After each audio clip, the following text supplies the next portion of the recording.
Now is Lithuania's ambassador to the United Kingdom, Asta, Skaisgiryte, Liauskiene. Welcome to you. Good evening. Indeed, seems to be slight difference of emphasis coming from the British Prime Minister and the British Defence Secretary. How threatened does Lithuania feel by Russia and President Putin's activities in Ukraine? Well, we are worried. There is no secret about it. The Russian activities lately, during the last year, for example, have been very intense over the Baltics. You know that in Lithuania, in Šiauliai air base, there are NATO jets, an air policing mission over the Baltics.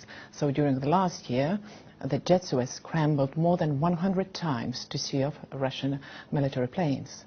And yet, when President Obama announced that there was going to be a rapid reaction force deployed to protect the Baltics, the first Russian response was actually to kidnap a guard.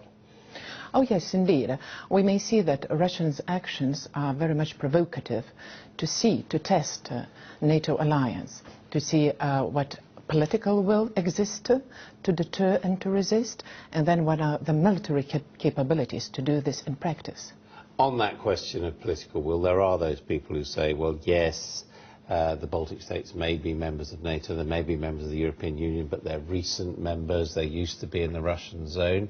Do you think in the end that Britain and France and Germany would go to war to defend the Baltic states? Let us not be mistaken. The Russia's latest military doctrine names NATO as a whole, as an adversary bloc. It's plain, black and white. But the problem is that Russia or Russian sympathetic forces have annexed the Crimea. They're in the process of establishing themselves along the eastern border of Ukraine, and all that's happened is the imposition of sanctions. Indeed so, and we believe that Ukrainians have the right to defend themselves. But they have, the point I'm making is that I realise they're not members of NATO, but they haven't got a great deal of military support, and indeed we haven't even agreed to supply them with lethal force. Well, and we also agreed sanctions against Russia's authorities, yeah? So sanctions is a tool, and it is a strategic tool, and we should employ it further.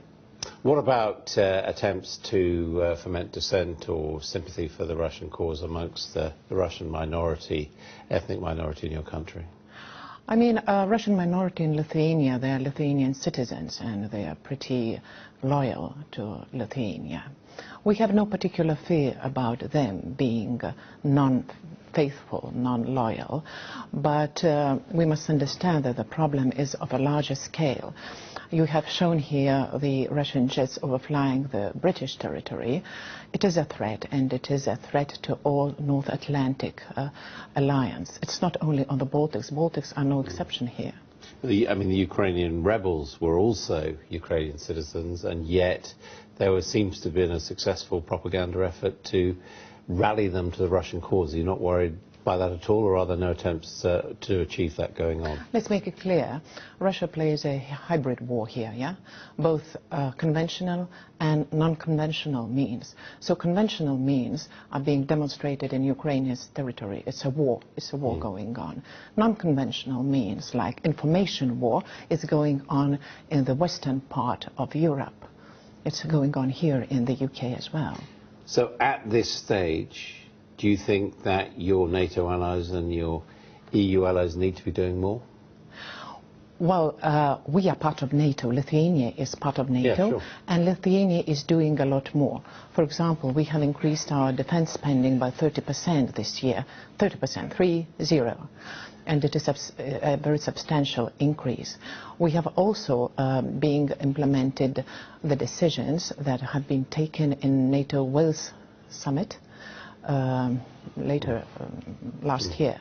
So we do believe that these decisions should be implemented as quickly as possible. But at the same time, you know that most of the big Western members of NATO are actually cutting their defence budgets, running down forces, including in Britain, and there are some, for example, Republicans in America who regard deployment of 1,000 troops as insignificant, frankly. We must understand that the geopolitical situation in Europe has changed lately, fundamentally changed, and it would be a great mistake to cut defense budgets.